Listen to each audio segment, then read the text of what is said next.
Hello friends, welcome to my YouTube channel Surgery of Physics. Today I will discuss an important topics Ohm's law and its limitation. हम लोग इसको 10th class से पढ़ते आ रहे हैं. आज थोड़ा सा उसको डिटेल्स में पढ़ेंगे. Ohm's law कहता है at constant temperature potential difference is directly proportional to electric current. जैसा कि आप जानते हैं कि हर एक लॉ में फिजिकल क्वांटिटीज इन्वॉल्व होते हैं. जैसे इस लॉ में एक क्वांटिटी है टेम्परेचर, दूसरा पोटेंशियल डिफरेंस और तीसरा इलेक्ट्रिक करंट.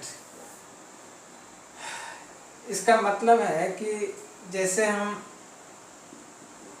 किसी सर्किट में एक रेजिस्टेंस लगाते हैं और एक सेल लगाते हैं, बैटरी लगाते हैं, तो ये कह रहा है कि जैसे यहाँ और यहाँ का potential difference between two points, मान लिया ए और बी दो पॉइंट है, और इसका जो पोटेंशियल डिफरेंस होगा वो करंट के डायरेक्टली प्रोपोर्शनल होता है. मतलब इसमें जितना ज़्यादा करंट फ्लो करेगा उतना ज़्यादा यहाँ का पोटेंशियल डिफरेंस होगा. अब जैसे रेजिस्टेंस मान लिया इसका 10 ओम है और करंट 2 एम्पियर का फ्लो कर रहा है. इसका मतलब यहाँ का डिस्टेंस हो जाएगा V इक्वल टू आई, और हम लोग पढ़े 10th में और फिर से पढ़ने वाले हैं, 2 × 10 यानी 20 वोल्ट. अब अगर करंट को हम 3 एम्पियर कर दें तब ये हो जाएगा 30 वोल्ट.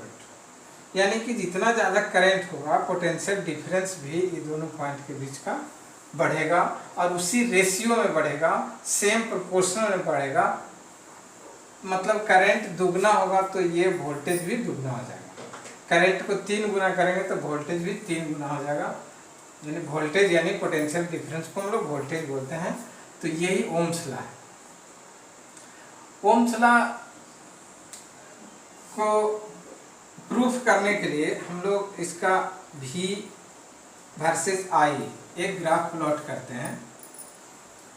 और V0 अगर बैटरी जीरो ना हो बैटरी तो करंट फ्लो नहीं करेगा, यानी V0 तो I भी जीरो यानी ऑरिजिन पर ही रह जाएगा पॉइंट.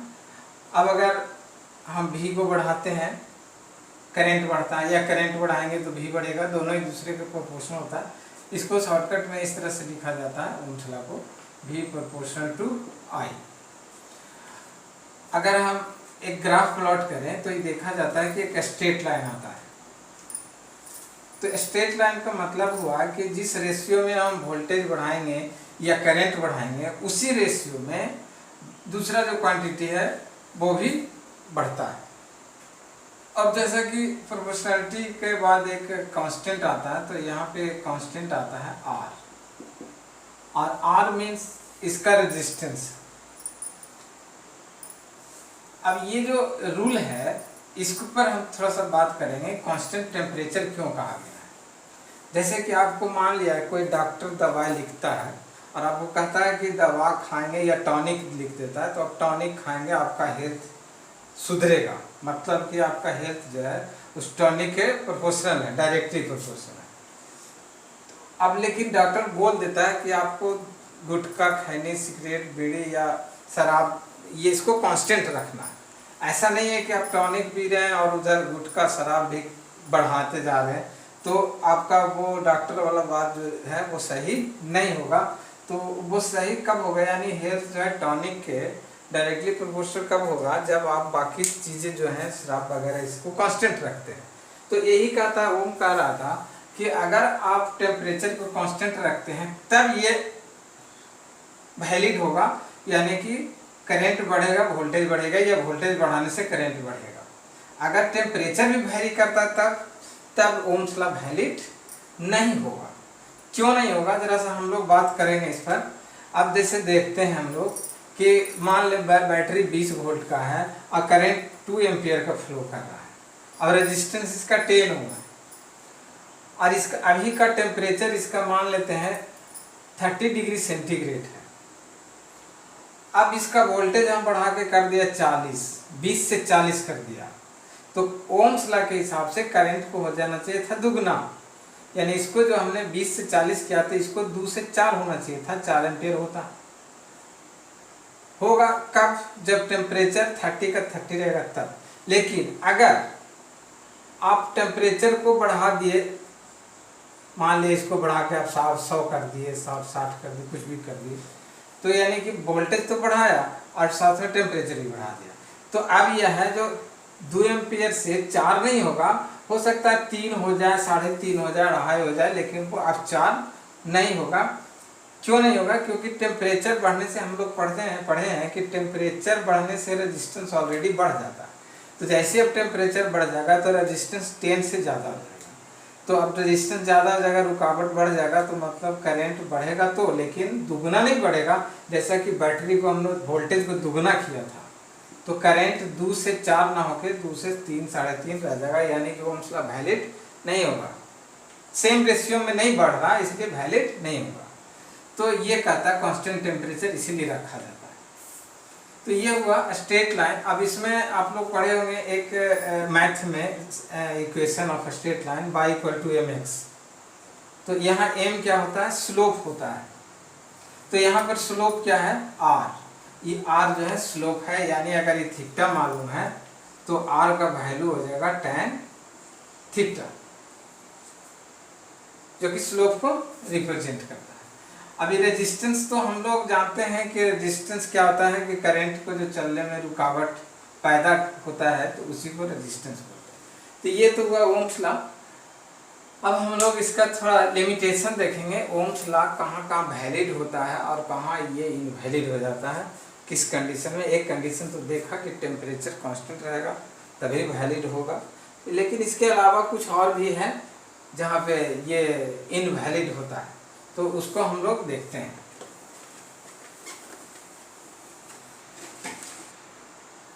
तो हम लोग लिमिटेशन ऑफ ओम्स लॉ देखते हैं। तो इसका एक लिमिटेशन है कि ओम्स लॉ वैलिड तो होता है, लेकिन उसके लिए है कि वोल्टेज का एक लिमिट के बाद उसका जो वैलिडिटी है खत्म हो जाता है। जैसे कि इस तरह से वोल्टेज बढ़ रहा है, करंट भी बढ़ रहा है, लेकिन यहाँ मान लिया वोल्टेज का कोई वैल्यू है 50 वोल्ट। अब इसके बाद और हम वोल्टेज बढ़ाते हैं तो करंट बढ़ता तो है, लेकिन वो कुछ इस तरह से बढ़ता है, मतलब स्ट्रेट लाइन नहीं रह गया, एक कर्व हो गया। ये आपको ये दिखा रहा है कि वोल्टेज जिस रेशियो में बढ़ रहा है, करंट उस रेशियो में नहीं बढ़ रहा है, बढ़ रहा है लेकिन उस रेशियो में नहीं बढ़ रहा। जब ये लाइन स्ट्रेट ऐसा होता तब हम कहते कि ये वैलिड है, V और I सेम रेशियो में बढ़ रहा है, डायरेक्टली प्रोपोर्शनल है। लेकिन देखते हैं कि 50 वोल्ट या 100 वोल्ट जो भी एक फिक्स वैल्यू के बाद क्या होता है, उसका वैलिडिटी जो है खत्म हो जाता है ओम्स लॉ का, ये स्ट्रेट लाइन ना होकर के कर्व हो जाता है। तो कुछ दूर तक वैलिड है, लेकिन उसके बाद वैलिड नहीं होता है। तो ये किस टाइप का रेजिस्टेंस के लिए है? तो ये जितना भी हर एक टाइप का रेजिस्टेंस सब पर यही लागू होता है। कोई भी रेजिस्टेंस एक सर्टेन वोल्टेज के बाद वो ओम्स लॉ को इनवैलिड कर देता है। हाँ, और एक सर्टेन वैल्यू के अंदर में हर एक रेजिस्टेंस लगभग ओम्स लॉ को फॉलो करता है। लेकिन कुछ रेजिस्टेंस, जैसे इसका दूसरा लिमिटेशन देखते हैं, जैसे डायोड, पीएन डायोड हम लोग आगे पढ़ेंगे सेमीकंडक्टर में। तो पीएन डायोड जो है एक ऐसा डिवाइस है जिसका यूज हम लोग पढ़ेंगे एसी को डीसी बनाने में किया जाता है। और इस पर जब वोल्टेज अप्लाई किया जाता है तो देखा जाता है कि करंट बढ़ता है, लेकिन किस तरह से कि कुछ देर तक वोल्टेज अप्लाई करते हैं लेकिन करंट नहीं बढ़ता है, और फिर धीरे धीरे बढ़ता, बहुत स्लो बढ़ता है। वोल्टेज ज़्यादा बढ़ाते हैं लेकिन करंट बहुत कम बढ़ता है। लेकिन अचानक से क्या होता है कि करंट बहुत तेज़ी से बढ़ता है और इसका जो वैल्यू है बहुत ज़्यादा हो जाता है। वोल्टेज थोड़ा सा बढ़ रहा है, फिर करंट बहुत ज़्यादा बढ़ गया। शुरू में देख रहे हैं वोल्टेज ज़्यादा बढ़ रहा है और करंट थोड़ा सा बढ़ रहा है, लेकिन बाद में देखते हैं कि वोल्टेज थोड़ा सा बढ़ता है और करंट बहुत ज़्यादा बढ़ जाता है। तो कहीं भी स्ट्रेट लाइन नहीं है, तो ये ओम्स लॉ को फॉलो नहीं करता। इसमें एक और है कि वोल्टेज को अगर हम मान लिया कि बैटरी को सीधा रख करके इसमें सप्लाई देते हैं और 20 वोल्ट पर मान लिया कि 2 एम्पियर करंट दे रहा है। अब अगर इसको उलट दिया जाए, इस सेल को रिवर्स कर दिया जाए इस तरह से, तो अब 20 वोल्ट उलटने के बाद जब दिया जाए तो भी 2 एम्पियर करंट देना चाहिए, इसमें बिल्कुल देना चाहिए। लेकिन डायोड के केस में ऐसा नहीं होता। आप इधर देखें, डायोड पढ़ेंगे आप कि यहाँ लगभग 0.8 वोल्ट पर करंट बहुत ज़्यादा हो जाता है। अब इसको रिवर्स करते हैं, यानी पोटेंशियल को रिवर्स करिए, मतलब निगेटिव में ले लिया, इधर माइनस भी ले लिया निगेटिव में। तो निगेटिव में वही करंट के लिए, उसी करंट का वैल्यू को अचीव करने के लिए हमको वोल्टेज लगभग 80 वोल्ट 90 वोल्ट यानी बहुत ज़्यादा वोल्ट देना पड़ता है। यहाँ पर 1 वोल्ट से कम में ही करंट वैल्यू जो है बहुत ज़्यादा हो जाता है, लेकिन रिवर्स में उसी वैल्यू को अचीव करने के लिए हमको वोल्टेज का वैल्यू 80 वोल्ट यानी इससे बहुत ज़्यादा करना पड़ता है। तो ये लिमिटेशन है, यानी डायोड जो है ओम्स लॉ को कभी फॉलो नहीं करता है। कहीं भी इसका जो कर्व है स्ट्रेट लाइन नहीं है, बल्कि हर जगह कर्व है। तो ये हुआ ओम्स लॉ का लिमिटेशन। तो एक और लिमिटेशन हम लोग देखते हैं, कुछ ऐसा भी सब्सटेंस है, जैसे एक सब्सटेंस है गैलियम आर्सेनाइड, कंपाउंड है। इसका जो ग्राफ देखा जाता है V और I के लिए, तो देखा जाता है कि शुरू में जब वोल्टेज बढ़ाते हैं तो करंट बढ़ता है, और फिर बढ़ते बढ़ते करंट का मैक्सिमम वैल्यू होता है। उसके बाद और वोल्टेज जब बढ़ाते हैं तो करंट घटना शुरू हो जाता है। मतलब कि क्या हुआ कि वोल्टेज बढ़ाते जा रहे हैं, बढ़ता जा रहा है, लेकिन एक समय के बाद और वोल्टेज बढ़ाने पे करंट घटना शुरू हो जाता है। तो ऐसे केस में हम क्या देख रहे हैं कि जैसे यहाँ पे करंट मान लिया 2 एम्पियर है, तो 2 एम्पियर करंट यहाँ भी है और यहाँ का वोल्टेज मान लिया 30 वोल्ट है, और 2 एम्पियर का करंट यहाँ भी है, यहाँ का वैल्यू मान लिया 50 वोल्ट है। तो हम देख रहे हैं कि करंट के एक वैल्यू के लिए वोल्टेज का 2 वैल्यू मिल रहा है।